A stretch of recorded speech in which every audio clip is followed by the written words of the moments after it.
దాదాపు 5 నెలల పాటు కవిత గారు తిహార్ జైల్‌లో ఉన్నారు. నిన్న సుప్రీంకోర్టు బెయిల్ మంజూరు చేసింది. కొన్ని షరతులతో కూడిన బెయిల్ మంజూరు చేసింది. దీని గురించి మీరెలా స్పందిస్తారు? ఫస్ట్ ఆఫ్ ఆల్ అది ఢిల్లీ లిక్కర్ స్కామ్ కాదు. అదొక ఫ్రాడ్యులెంట్లీ ఫ్రేమ్డ్ కేసు అది. వన్ షాట్ టూ బర్డ్స్ లెక్క అటు కేసీఆర్ గారిని కేజ్రీవాల్ని ఒకటే కేసుతో ఇరికియొచ్చు అని చెప్పని కుట్రపూరితంగా నరేంద్ర మోడీ గారి ప్రభుత్వం చేసినటువంటి ఒక తప్పుడు ప్రయత్నం. ఈడీ, సిబిఐ వాళ్ళు కవిత గారిని ఇరికించడం అయితే చాలా తప్పు. బికాజ్ అక్యూజ్డ్ కన్ఫెషన్స్తో మీరు ఎట్లా నిందితులుగా మీరు చేరుస్తారు అని చెప్పని అడిగినారు. ఎవరిని పడితే వాళ్ళని మీరు నిందితులుగా చేరుస్తారా అని చెప్పినప్పుడు సుప్రీంకోర్టు అడిగినారు. కాబట్టి స్పష్టంగా అదొక ఫ్యాబ్రికేటెడ్ మ్యానిపులేటివ్ కేసు అది నిలబడదు అని చెప్పి నేను బలంగా భావిస్తూ ఉన్నాను. We are very happy. కవిత గారు బయటికి రావటం చాలా సంతోషం.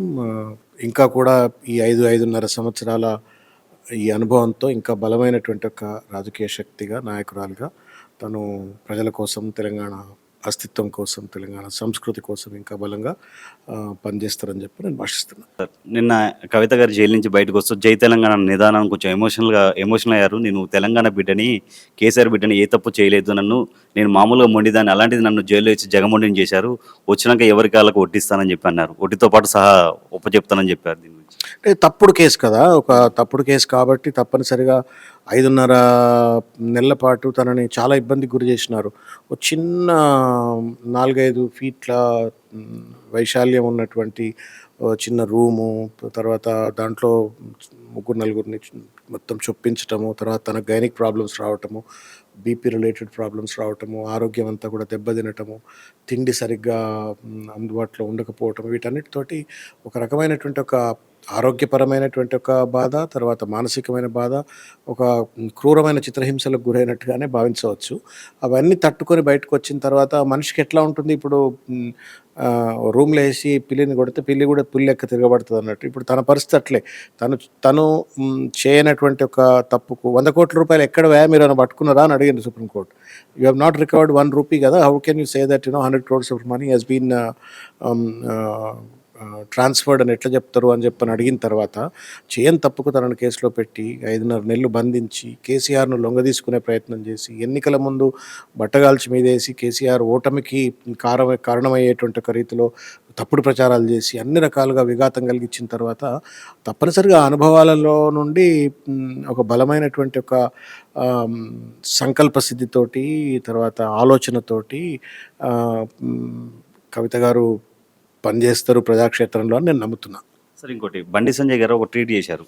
బీఆర్ఎస్ అండ్ కాంగ్రెస్ రెండు ఒకటే, కాంగ్రెస్ బీఆర్ఎస్ ఇద్దరు గెలిచారు, న్యాయవాది గురించి ఒకటి మాట్లాడారు సార్. దీని గురించి ఏమంటారు? వీళ్ళంతా ఏది పడితే అది మాట్లాడుతున్నారండి. అర్థం పర్థం లేదు. రాజ్యాంగబద్ధమైన పదవిలో కూర్చొని ఒక మంత్రి పదవిలో కూర్చున్న వాళ్ళు సోయి మర్చి మాట్లాడుతూ ఉన్నారు. బండి సంజయ్ గారు పార్టీ అధ్యక్షుడిగా ఉన్నప్పుడు ఏది పడితే అది మాట్లాడిండు. టీవీలు చూపెట్టినాయి, పేపర్లు రాసినాయి, ఏదో జై కొట్టిండు, చీర గ్యాంగ్ అరుస్తోళ్ళు అరిచిండ్రు. బట్ ఇప్పుడు now your minister, cabinet minister, అది కూడా కేంద్ర మంత్రివి, యూనియన్ హోం మంత్రివి. నువ్వు అర్థం పర్థం లేకుండా మాట్లాడితే ఎట్లా బండి సంజయ్ గారు? తెలియదు ఆయనకు, కాంగ్రెస్ ఆయనకు తెలియదు. ఆయనకు గమ్మత్ ఏంటంటే, విచిత్రం ఏంటంటే కాంగ్రెస్ అడ్వకేట్. ఎవడు కాంగ్రెస్ అడ్వకేటు? ముకుల్ రోత్గి కాంగ్రెస్ అడ్వకేటా? బండి సంజయ్ గారికి తెలియని విషయం ఏంటి అంటే, ముకుల్ రోత్గి 2014 నుండి 17 వరకు అనుకుంటా ఆయన భారతదేశ అటార్నీ జనరల్, నరేంద్ర మోడీ గారే నియమించినటువంటి అటార్నీ జనరల్. మరి బీజేపీ అడ్వకేట్ ఆర్గ్యూ చేసిండు ఆయన బీజేపీ అడ్వకేట్ అనాలా మరి అటువంటిప్పుడు? ఆయన advocate, senior most lawyer. That too has been appointed as attorney general of India by Narendra Modi. ఆయన కాంగ్రెస్ అని అంటున్నాడు. ఏమైనా అర్థం ఉందంటే తెలుసుకొని మాట్లాడాలి. తెలియకుంటే ఏది పడుతుంది మాట్లాడితే ఎట్లా? మనుసింఘ్వి జస్టిస్ నరసింహారెడ్డి పైన కేసీఆర్ గారు వేసిన కేసులో కేసీఆర్ గారికి వ్యతిరేకంగా ఆర్గ్యూ చేసిండు మనుసింఘ్వి. ఇంకెక్కడ వచ్చి కవిత గారికి అనుకూలంగా సింఘ్వి ఆర్గ్యూ చేసిండు?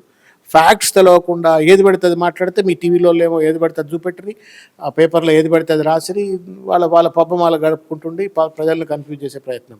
కొంచెం తెలుసుకొని, ఫ్యాక్ట్స్ తెలుసుకొని, రోద్గి ఎవడు, సింఘ్వి ఎవరు, వాళ్ళ బ్యాక్గ్రౌండ్స్ ఏంటి అని తెలుసుకోవాలి. ఒకటి. రెండవది ఏంటంటే, మీరు కేంద్ర మంత్రి అయి ఉండి ఒక జడ్జ్మెంట్ సుప్రీంకోర్టు నుంచి వస్తే ఆ జడ్జ్మెంట్ ఏదో కొల్యూడెడ్ జడ్జ్మెంట్ అని చెప్పని మంత్రి మాట్లాడటం ఏంటండి?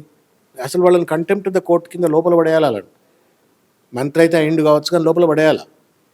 అది ఇల్లాజికల్, అన్టెనబుల్ క్రైమ్ అది. నువ్వు ఒక కేంద్ర మంత్రి అయి ఉండి నువ్వు you are making a statement that because Congress ఆయన మాట్లాడిండు కాబట్టి ఏదో తెచ్చుకున్నారు, అదేదో లోపాయకారి ఒప్పందాలతోటి బెయిల్ వచ్చింది అన్నట్టుగా ఒక కేంద్ర మంత్రి మాట్లాడితే తెలిసి మాట్లాడుతున్నారా, తెలియక మాట్లాడుతున్నారా, మూర్ఖత్వంతో మాట్లాడుతున్నారా, అజ్ఞానంతో మాట్లాడుతున్నారా?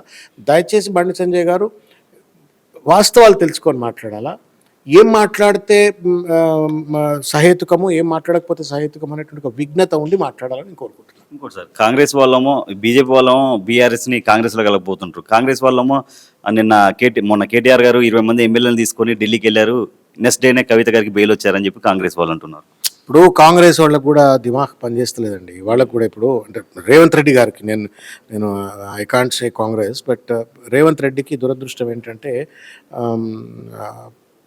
రాహుల్ గాంధీ గారు ఢిల్లీలో, సోనియా గాంధీ గారు, ప్రియాంక గాంధీ గారు, మల్లికార్జున్ ఖర్గే గారు, మొత్తం కాంగ్రెస్ పార్టీ అగ్రశ్రేణి నాయకత్వం అంతా కూడా ఇది తప్పుడు కేసు అని చెప్తా ఉన్నారు. అవునా కదా? అంతే కదా వెంకట్? కేజ్రీవాల్ గారు ని ఇరికించడం కోసం, ప్రచారంలో ఉండకూడడం కోసం కుట్రపూరితంగా కేసు పెట్టిండ్రు అని చెప్పని కేజ్రీవాల్ గారికి బాసటగా నిలుస్తున్నటువంటి ఒక కాంగ్రెస్ పార్టీ అధిష్టానం. తర్వాత సిసోడియాకు బెయిల్ వస్తే మేము వెల్కమ్ చెప్తున్నాము అని చెప్పని వెల్కమ్ చెప్పినారు కూడా. మరి కవితమ్మ ఏ5 ఎక్కడనో ఉన్నటువంటి ఒక కవితమ్మ పైన కవితకు బెయిల్ వస్తే తప్పు ఎట్లా అవుతుంది? ఇది కాంట్రడిక్షన్ ఏంది? రాహుల్ గాంధీ A1 కేజ్రీవాల్ను తప్పుడు కేసులో ఇరికిచ్చినారు, ఆయనకు బెయిల్ ఇవ్వాలా అని రాహుల్ గాంధీ గారు అంటారు. ఇక్కడ ఆయన అనుచరుడు అయినటువంటి ఒక రేవంత్ రెడ్డి కవిత గారు బెయిల్ రావడం తప్పు, బీజేపీతో కొల్యూజన్ అయితే బెయిల్ వచ్చింది అని మాట్లాడితే ఏమైనా అర్థం ఉందండి? మరి సిసోడియాకు తర్వాత ఇంకొక ఆయనకు కూడా బెయిల్ వచ్చింది, వాళ్ళు కూడా బీజేపీతో కొల్యూడ్ అయినట్ట? అర్థం పర్థం లేకుండా మాట్లాడుతున్నారు. కొంచెం ఇంగితం, విఘ్నత. ఈ పనికిరాని మాటలతోటి ప్రజల కడుపులు నింపలేరు, పార్టీ ప్రాబల్యాన్ని పెంచలేరు. పార్టీని పల్చన చేసుకుంటున్నాడు రేవంత్ రెడ్డి. కష్టపడిండ్రు 10 ఏళ్ళు, చాలామంది కార్యకర్తలు కష్టపడితే ఆ పార్టీ వాళ్ళు అధికారంలోకి వచ్చింది. ఆయన ఒక్కడేదో పొడిస్తే రాలేదు. 10 సంవత్సరాలు కాంగ్రెస్ పార్టీలో చాలామంది కార్యకర్తలు, కింది స్థాయిలో ఉన్న వాళ్ళు అందరూ పనిచేసిండ్రు, ప్రజలు మరణ పొందిండ్రు, అధికారంలోకి వచ్చిండ్రు. దాన్ని నిలుపుకోనేటువంటి ఒక విఘ్నత లేకుండా ఉట్టిగానే బట్టకాల్చి మీదేసినట్టుగా కేసీఆర్ గారి పైన కోపంతో, లేకపోతే కవిత గారి పైన కోపంతో, వాళ్ళ కుటుంబం పైన కోపంతో ఇష్టం వచ్చినట్టు మాట్లాడి అబద్ధాలు మాట్లాడుతుంది. ఈ కాంట్రడిక్షన్స్ చెప్పండి. రాహుల్ గాంధీ కేజ్రీవాల్ను విడుదల చేయాలంటున్నాడు, దొంగ కేసు అంటున్నాడు ఢిల్లీలో. రేవంత్ రెడ్డి ఇక్కడ ఏమంటాడు తెలంగాణలో, ఇది మంచి కేసే, కవిత బయటికి రావద్దు, ఈ బెయిల్ వచ్చినందుకు బీజేపీతో కుమ్మకండి.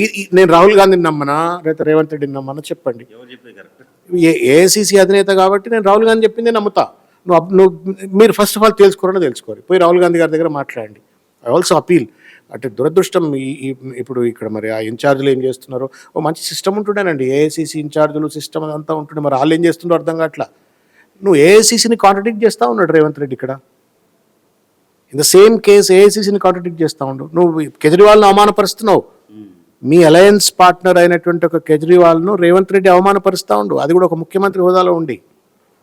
విఘ్నత లేకుండా దయచేసి రేవంత్ రెడ్డి మాట్లాడితే అది ఆయనే పల్చన అవుతాడు తప్ప ఎవరికి దానివల్ల వచ్చే లాభం ఉండదు. బీఆర్ఎస్ పార్టీకో, కేసీఆర్ గారికో, కవిత గారికో నష్టం అవుతుందని చెప్పను నేను భావిస్తలేను. ఈ కాంట్రడిక్షన్ తెలుస్తుంది, ప్రజలకు తెలియదా? రాహుల్ గాంధీ ఇట్లా అంటుండ్రు, రేవంత్ రెడ్డి ఇట్లా అంటుండ్రు, మరి ఈయన తప్పుకోవాలి అనుకుంటారు కదా.